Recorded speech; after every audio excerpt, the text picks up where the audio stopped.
painted a couple eyes as like a sort of study thing, just to test myself and see how much I actually know how to paint an eyeball. So let me show you.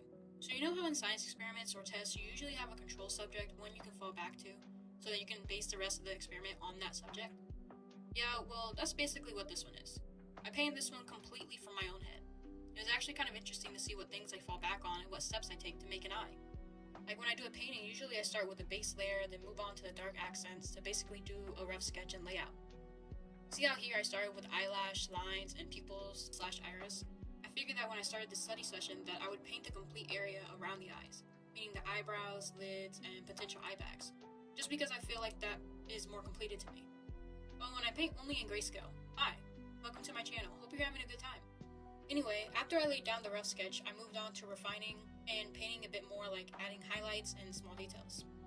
Like I just completely made up that highlight in the pupil, and I think that was because I recently did a painting where their eyes was like that. So I just brought that one onto this one.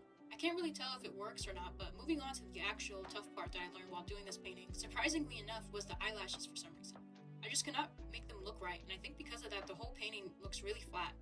So maybe I can fix that by learning a thing or two with the next couple of studies. So this is the finished painting. I really could have done a bit more, but I was kind of hitting a roadblock.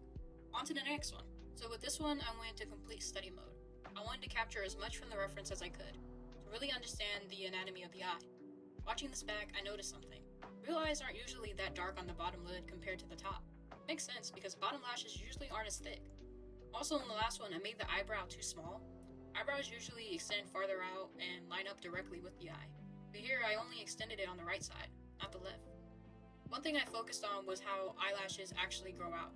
Their direction depends on where they're coming from. On the right side, lashes curl outward. In the middle, they point straight up. On the bottom, they follow those same rules, but they're thinner.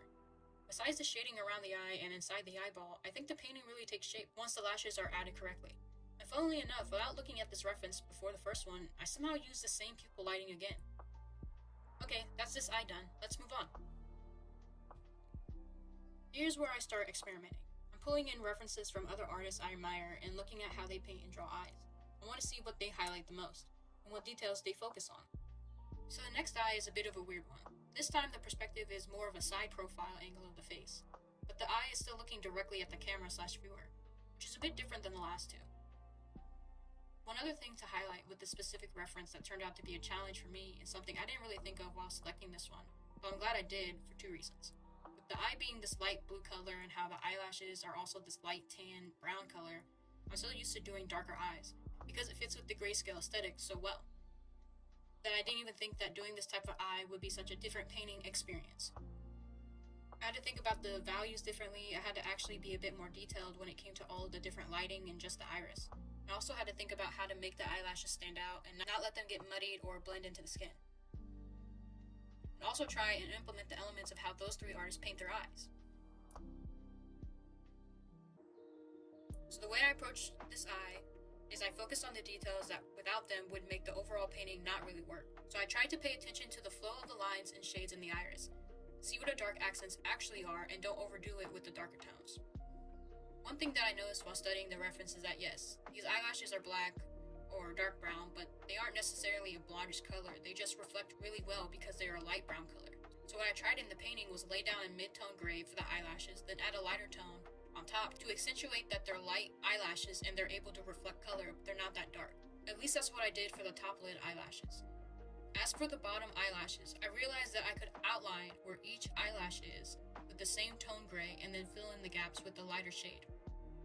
Something that I've always done but had to do differently here because the iris is also a light shade, is that I started with lighter mid-tone gray, then added the highlight and dark accents. But normally I fill the entire iris black completely, then add midtones and highlights on top.